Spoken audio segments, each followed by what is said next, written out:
Okay, everyone, here we are with episode 14 of Coffee with Parishioners. Season 1 just keeps going and going and going. It's like the Energizer Bunny or like one of my homilies. I just keep going and going. It's so good to be able to continue to have these conversations, especially today with Roger and Linda McCabe. Roger and Linda, thanks for being with us. Good morning. Good morning. So we'll get started with our coffee discussion. Do you have your beverages of choice? Yeah, we do. Yeah, we do. All right. So what do Margarita in a mug. No, it's coffee. It's coffee. Very good. Coffee. And Roger, you got something simpler there, right? Oh yeah, water. Good old water. Good old water, not vodka. That's good. All right. We'll save that for another time. So I've got my coffee. Is there anything special about your mug, or is it just Nope. just straightforward? No, just straightforward. So mine is, I feel like there's no way to do this without kind of giving free advertising to the Yeti company.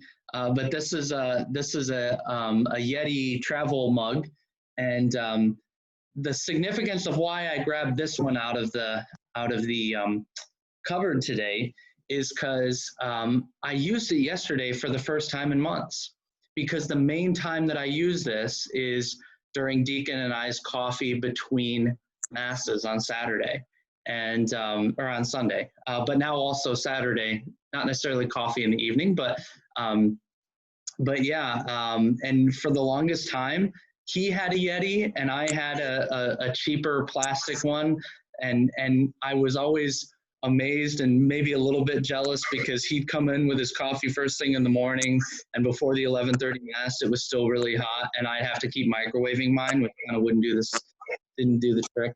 But then somebody got me this for Christmas. So anyway, but the point is that is sort of fresh in my memory and a happy memory, because we had masses yesterday, so public masses. So how has the experience of the quarantine been for you? How have you guys made the most of the situation? Well, being retired, we didn't have to worry about work. It was sad that spring training ended so soon out in Arizona. We did distance with our kids and grandkids for several weeks, and that was different too, that we couldn't hug them. I miss those hugs. Yeah. But keeping busy, we've played a lot of games. In fact, every time I ask Roger now to play a game, he says no right away. He's gamed out for a while. Gamed out. But coming back to Illinois, we've been keeping busy with our yard and all the gardening and weeding.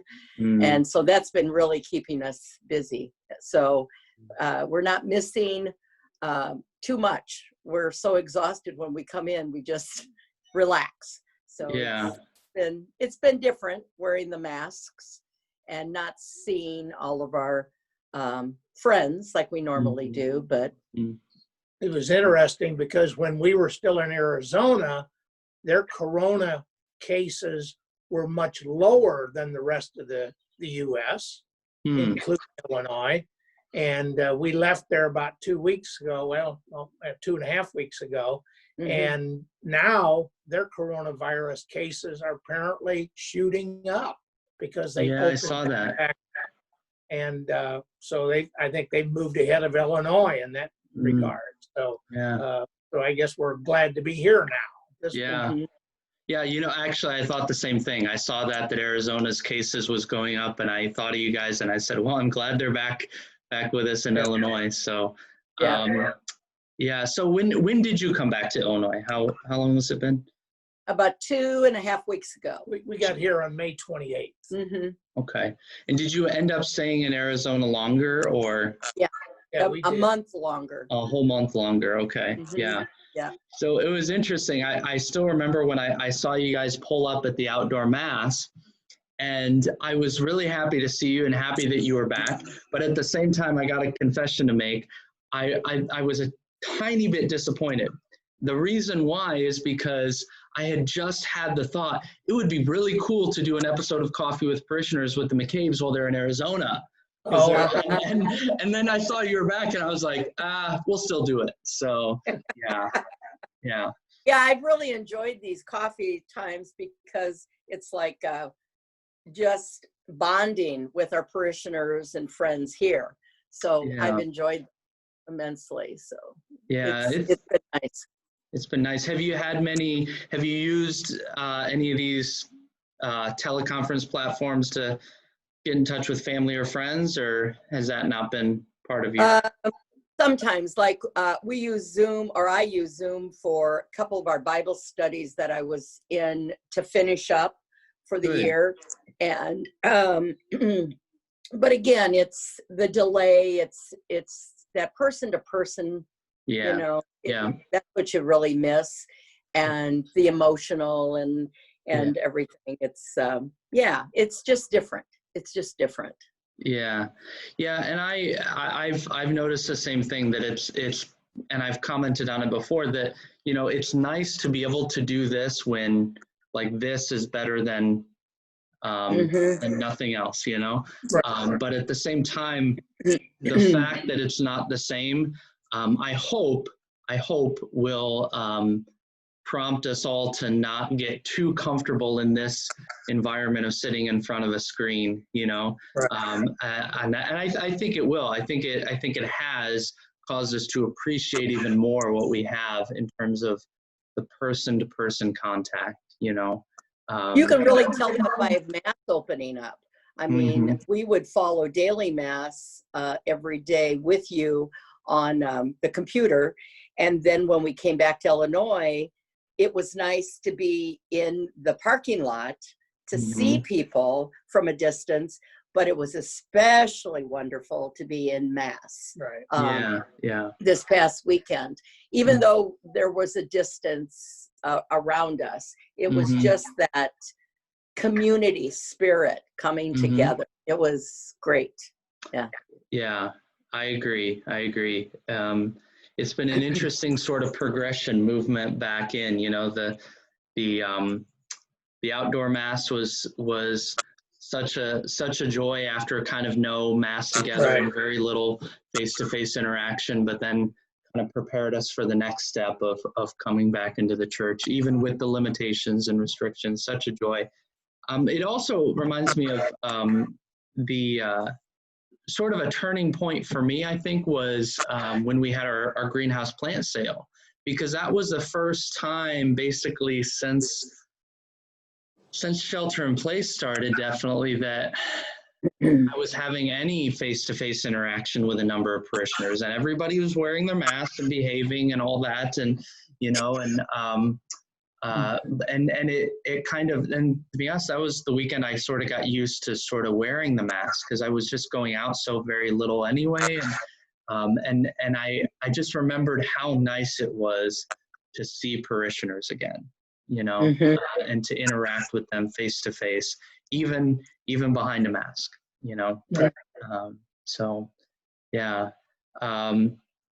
Any In other, our neighborhood in Arizona, we got to the point where we would, after dinner, bring our lawn chairs, put them in the driveway, and then neighbors would either join us or they would ride their bicycles by and stop and talk.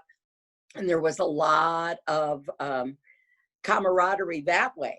When we came here, we still do the same thing. After we're done working in the garden after dinner, we'll go out in the driveway, but no one is out. Everyone, it's really, really quiet in the neighborhood. So there's no social distancing at all because everybody's in their home. And that's a little different. Different. Yeah. And it's interesting how the situation continues to evolve, but we keep taking it one day at a time and appreciating what we have and making the most of it. So yeah.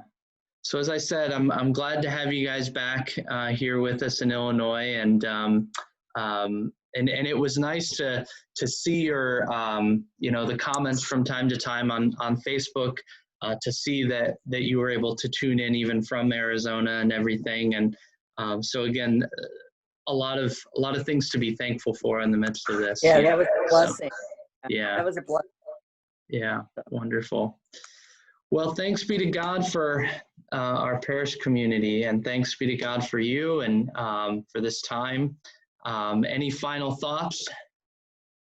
Well, I was curious, how was the attendance at this past weekend's mass?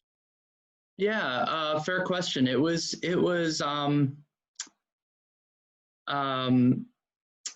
good.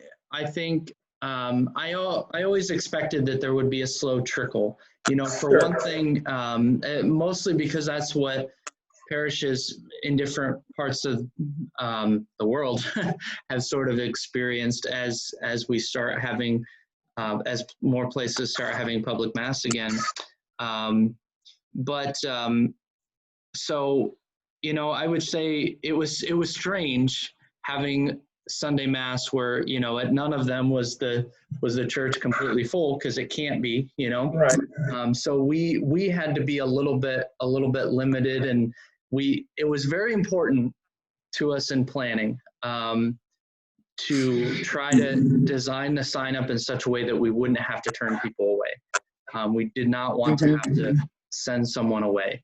Right. That's part of what the sign up was for and everything. And we even had, I don't know if you saw this. Because we talked about it beforehand. I think, Linda, you were on hand to potentially distribute communion, but we even had overflow seating set up in the hall if we needed it. And we didn't need it yet. But now that we've sort of seen what we can do in terms of how people fit in the pews, we're going to increase the sign up just a little bit. Of course, we can't go beyond what that 6 feet distance allows, which is about 25% capacity. So we'll gradually sort of increase that sign up a little bit, and try and invite more people in. But I know also a lot of people are, sort of taking their time, which is, that's understandable. And so that's why the bishop has left the obligation lifted, the dispensation, that's what I was looking for. The dispensation for the obligation is still in place. So, it's different. Even when I was the part of the homily where I was sort of looking back on the last homilies before the closure, and I use the phrase, the last time I stood at this pulpit preaching to a Sunday congregation. And I couldn't help but have in the back of my mind, and that Sunday congregation was a lot different than this one, But still, we've got to start somewhere, And we saw a lot of our parishioners this weekend, especially across the 5 masses that we now have on Sunday for the time being. So, but yeah, so we'll just keep taking it one week. Yeah. Father, will we register then every week for the mass you're going to attend? Okay. Yeah, I didn't know. Okay, I didn't know if that was a weekly thing or if once you register, you're locked in or whatever. So yeah, that's a great question, and even asking that in this context is helpful, because I know others have that question too.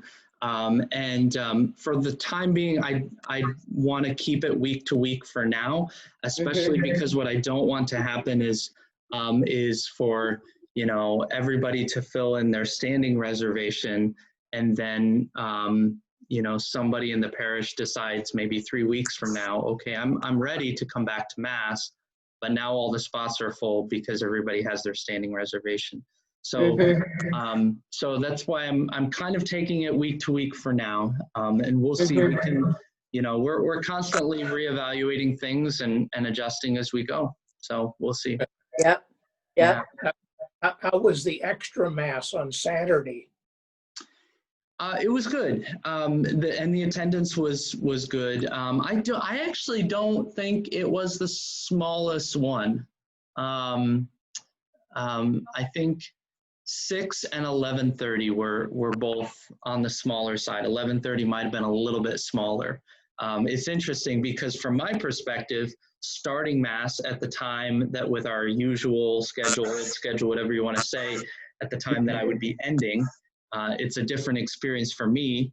And the fact that that ended up being, I think, probably the smallest Mass attendance, kind of makes me wonder if it's different for others as well to starting Mass that late, you know. Actually, in my home parish, we grew up going to 11:30, so it's interesting. But yeah. So, all right. Well, so good to visit with you. Thanks again for making this time, and we will talk to you again soon. And thank you, Father. We Thank really you. appreciated all the extra things that you have done. I know that hasn't always been the easiest thing, but from our standpoint, it was really, really appreciated. You're very welcome. It's been a joy to be able to continue to offer what I can and continue to share the gospel. So, yeah. Thanks. All right. Have a blessed day. Enjoy it. All right. You too. God bless. Okay. God bless you too. Bye-bye. Bye-bye.